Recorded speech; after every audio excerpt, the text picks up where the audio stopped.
Assalamualaikum warahmatullahi wabarakatuh. Salam sejahtera untuk kita semua. Yang kami hormati dosen pembimbing kami, Bapak Muhammad Sapri Lubis. Di sini kami dari kelompok 7 akan mempresentasikan hasil dari tugas kelompok kami di mana beranggotakan saya sendiri Intan Juwita Manurung dengan NIM 19140243. Kemudian ada Anissa Amelia Nasution dengan NIM 1914-02121, Windy Artika 1914-02127, dan Devi Aprilia 1914-02142. Nah, untuk yang pertama kami akan mempresentasikan tentang tokoh dunia yang berpengaruh dalam bidang teknologi informasi yang akan dijelaskan oleh teman saya Windy Artika. Kepada Windy Artika saya persilahkan. 1. Tim Berners-Lee atau yang memiliki nama lengkap Sir Timothy John Berners-Lee. Beliau lahir di Inggris London pada tanggal 8 Juni 1955. Beliau juga dikenal dengan Tim BL, di mana beliau adalah seorang ilmuwan komputer Inggris yang paling dikenal sebagai penemu World Wide Web. Tim sendiri mendapatkan berbagai jenis penghargaan yang pernah dia raih. Yang pertama itu Turing Award pada tahun 2016, kemudian Queen Elizabeth Prize pada tahun 2013, Asing Associate of Nationality Academy of Science pada tahun 2009, Order of Merit 2007, ACM Software System Award pada 1995. Kemudian pada tahun 2004, Berners-Lee juga pernah dianugerahi gelar kebangsawan oleh Ratu Elizabeth II atas karya perintisnya. Tim sendiri sekarang tinggal di Inggris dan di Amerika. Selanjutnya, Tim Berners-Lee merupakan mahasiswa lulusan dari Universitas Queen di Oxford University, Inggris pada tahun 1976. Kontribusi yang diberikan Tim Berners-Lee. Tim Berners-Lee mengusulkan proyek Hypertext Global dikenal sebagai World Wide Web. Pekerjaan ini dimulai pada bulan Oktober 1990 dan program World Wide Web pertama kali dibuat tersedia dalam CERN pada bulan Desember dan di internet pada umumnya pada musim panas 1991. Selanjutnya akan dijelaskan oleh teman saya. Selanjutnya yaitu tantangan yang dihadapi, penyalahgunaan www oleh pihak tertentu. Salah satunya Facebook yang mengakui telah mengekspos lebih dari 80 juta data pengguna ke perusahaan riset politik Cambridge Analytica untuk dipakai dalam upaya pemenangan Donald Trump di pemilu Amerika Serikat tahun 2016. Skandal Facebook tersebut melenceng dari visi tim ketika menciptakan www sebagai platform terbuka dan demokratis untuk semua. Sebagai orang yang memulai semua ini, dia dilanda rasa sedih. Selanjutnya yaitu solusi. Ia menyiapkan serangan balik untuk mengembalikan masa kejayaan web, yakni dengan mempromosikan konsep kedaulatan data dari tiap-tiap pengguna internet. Tim juga telah mendirikan startup Inrupt.com, sebuah perusahaan yang memiliki visi menciptakan sistem baru bernama PODS, yakni dengan menyimpan data online pribadi. Selanjutnya akan dijelaskan oleh teman saya. Nah, selanjutnya di sini saya akan menjelaskan tentang perusahaan yang berkembang di bidang teknologi informasi. Di sini kami akan membahas tentang perusahaan Oracle Corporation. Perusahaan Oracle didirikan pada tahun 1977 oleh 3 orang programmer, yaitu Bob Miner, Ed Oates, dan Larry Ellison yang menjabat sebagai CEO atau Chief Executive Officer. Selama beberapa tahun sampai saat ini, perusahaan ini berkonsentrasi pada pembuatan database server di mainframe. Dimulai 3 dekade yang lalu, Larry Ellison yang secara rutin mengikuti jurnal penelitian IBM dan perkembangannya menemukan sebuah makalah penelitian yang menggambarkan sebuah prototipe yang bekerja untuk Relational System Management Basis Data atau RDBMS. Kemudian, Larry Ellison menunjukkan ke rekan-rekannya yaitu Bob Miner dan Oates di Ampeg.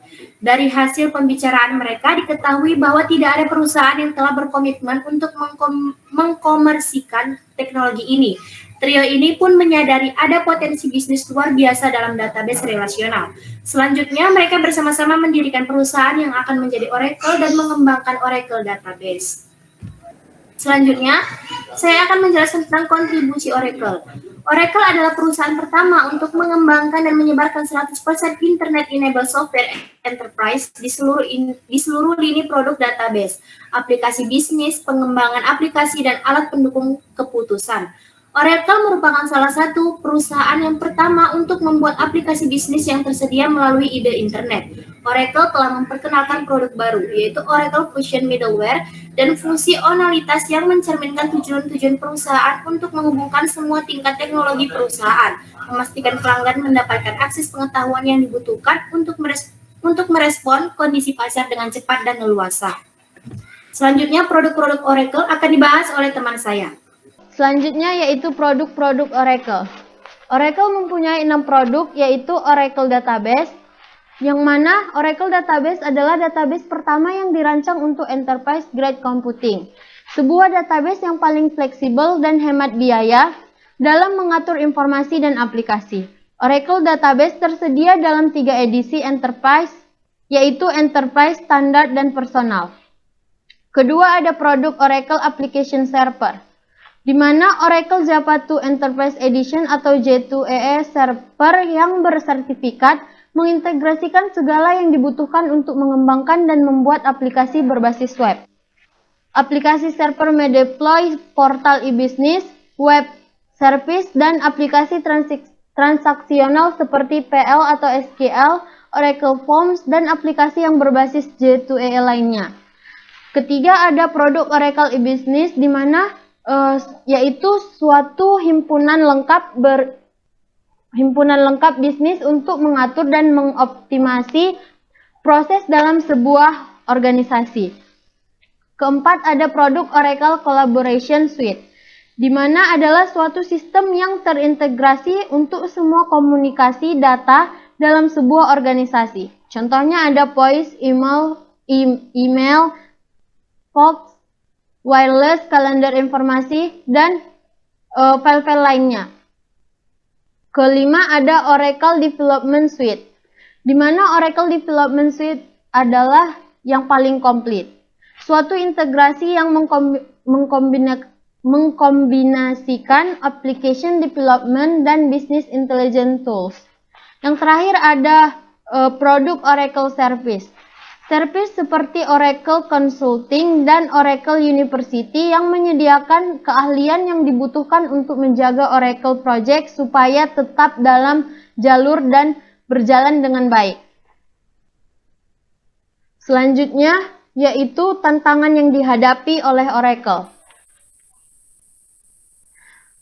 Tantangan yang dihadapi Oracle yaitu bagaimana cara meningkatkan manajemen kerja dan aset untuk industri utilitas.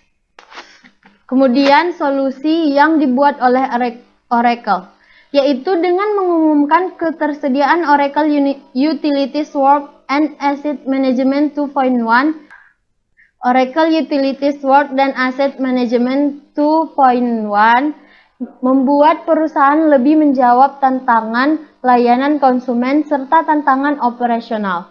Teknologi ini menawarkan cara baru ke bagian utilitas untuk meningkatkan kapasitas dalam manajemen proses enterprise dan layanan pelanggan. Teknologi ini juga membantu bagian utilitas untuk mengidentifikasi lebih baik dan mengurangi resiko melalui analitik real-time, sehingga mencegah kegagalan dan monitori kondisi, serta menentukan strategi perawatan yang optimasi. Selanjutnya akan dijelaskan oleh teman saya. Kemudian startup yang berkembang di bidang teknologi informasi. Kami mengambil Warung Pintar. Warung Pintar ini merupakan startup yang mengambil konsep transformasi warung konvensional ke warung digital di Indonesia. Selanjutnya, di Indonesia saat ini ada sekitar kurang lebih 2.734.400 retail yang masih menggunakan metode atau konsep tradisional dalam membuka warung seperti warung kopi atau warung kelontong. Agung Basari, yaitu CEO dan co-founder Warung Pintar, mengembangkan konsep warung dengan sentuhan teknologi.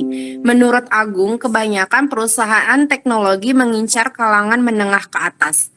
Agung Bazari bersama co-founder lainnya, Sofyan Hadiwijaya dan Haria Putra, membuka perusahaan startup Warung Pintar pada bulan Oktober 2017.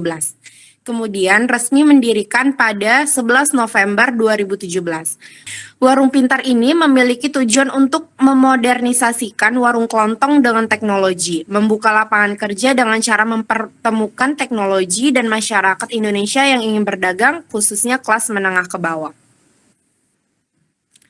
Selanjutnya akan dijelaskan oleh teman saya. Selanjutnya saya akan menjelaskan tentang tantangan yang dihadapi. Pada Warung Pintar, tantangan yang dihadapi yaitu adanya permasalahan pada mitra Warung Pintar tersebut. Seringkali untuk menjadi mitra terdapat banyak aturan dan langkah yang harus diterapkan. Tidak jarang hal ini membuat orang banyak malas untuk mendaftar menjadi mitra Warung Pintar. Masalah lainnya yaitu kurang pahamnya mitra dengan penggunaan beberapa aplikasi yang dijalankan di Warung Pintar dan kurangnya akses fasilitas penunjang bagi mitra untuk dapat mempraktekkan pengetahuan yang telah diberikan oleh perusahaan tersebut. Selain itu, pada masa COVID-19 saat ini menjadi tantangan yang besar bagi Warung Pintar. Sekitar 90% warung telah terkena dampak baik positif maupun negatif. Seperti berdasarkan lokasi, warung yang letaknya di sekitar perkantoran dan sekolah jelas berdampak akibat peralihan mobilitas masyarakat. Lalu berdasarkan perubahan perilaku masyarakat, khususnya dalam melihat sebuah produk selama pandemi, warung perlu sigap mencari produk yang relevan dengan kebutuhan atau keinginan masyarakat terkini. Terakhir, banyak warung yang takut untuk beroperasi selama pandemi saat ini. Selanjutnya, solusi. Warung Pintar menyediakan solusi menyeluruh seperti pencarian lahan usaha hingga kebutuhan dana bagi orang yang ingin memulai bisnis warung, serta platform untuk berinvestasi kepada pemilik warung. Warung Pintar akan menyesuaikan kembali layanan pada warung, memastikan warung tidak ada masalah terkait pengadaan barang, sehingga dapat dengan gesit memenuhi kebutuhan pasar. Lalu memantau harga produk yang sesuai dengan pasar agar tidak menaikkan terlalu tinggi. Warung yang bermitra dengan Warung Pintar akan dibekali ilmu tentang sistem digital pada setiap rantai bisnisnya. Tahap pembelian barang, penjualan, hingga pengawasan warung bakal dipandu sistem yang merupakan kolaborasi Warung Pintar dengan startup aplikasi yang bergerak di bidang lainnya. Misalnya untuk membeli stok barang, cukup menggunakan aplikasi Market to Cart dengan memungkinkan pemilik warung memesan secara online dan menunggu barang diantar langsung ke toko tanpa perlu lagi berbelanja ke pasar atau grosir. Dengan aplikasi Warung Pintar, para pelaku usaha warung dapat menghemat waktu dan meminimalkan warung kehilangan kesempatan karena kurangnya informasi. Selain itu, dari segi pertumbuhan bisnis, Warung Pintar memiliki peluang finansial dan tools untuk warung sebagai pengganti catatan transaksi dan inventaris yang sebelumnya manual menjadi digital, dan warung bisa memanfaatkan layanan yang ada di aplikasi Warung Pintar sehingga bisa menjual produk secara digital dan menjadi penghubung bagi para reseller. Selanjutnya akan dijelaskan oleh teman saya. Selanjutnya yaitu kontribusi yang diberikan oleh Warung Pintar. Warung Pintar ingin selalu memberikan kontribusi bagi masyarakat Indonesia melalui salah satu tonggak ekonomi, yakni warung. Kehadiran Warung Pintar semakin menunjukkan keberhasilan dalam hal terciptanya revolusi ekonomi masyarakat dengan pendekatan teknologi. Warung Pintar hingga kini berhasil mengembangkan kesempatan berbisnis yang lebih baik, lebih pintar, serta berkelanjutan untuk populasi masyarakat menengah ke bawah dengan membuat wadah yang didukung oleh Internet of Things atau IoT serta analisis data yang akurat. Warung Pintar berkontribusi dalam perkembangan bidang ekonomi digital di Indonesia, di mana maksud dari ekonomi digital yaitu seluruh kegiatan ekonomi yang menggunakan bantuan internet dan juga kecerdasan buatan atau artificial intelligence. Ekonomi digital mampu membuat perubahan pada kegiatan ekonomi masyarakat dan bisnis, dari yang awalnya manual menjadi serba otomatis sehingga lebih aman dan efisien. Dengan adanya sistem ekonomi digital tersebut, hal ini memberikan akses kemudahan bagi mitra warung untuk membeli keperluan barang dagangannya. Ini sejalan dengan konsep aktivitas ekonomi digital yang dimana letak geografis tidak lagi relevan. Warung Pintar sebagai salah satu platform digital memiliki konsep untuk memangkas pembelian barang dagangan oleh mitra warung ke distributor dengan memiliki gudang tersendiri yang dimana Warung Pintar bekerja sama dengan FMCG atau Fast Moving Customer Goods dalam menyetok dan menyuplai barang dagangan ke mitra warung. Selanjutnya yaitu produk-produk yang dihasilkan oleh Warung Pintar. Terdapat 4 produk inti yang ditawarkan oleh Warung Pintar.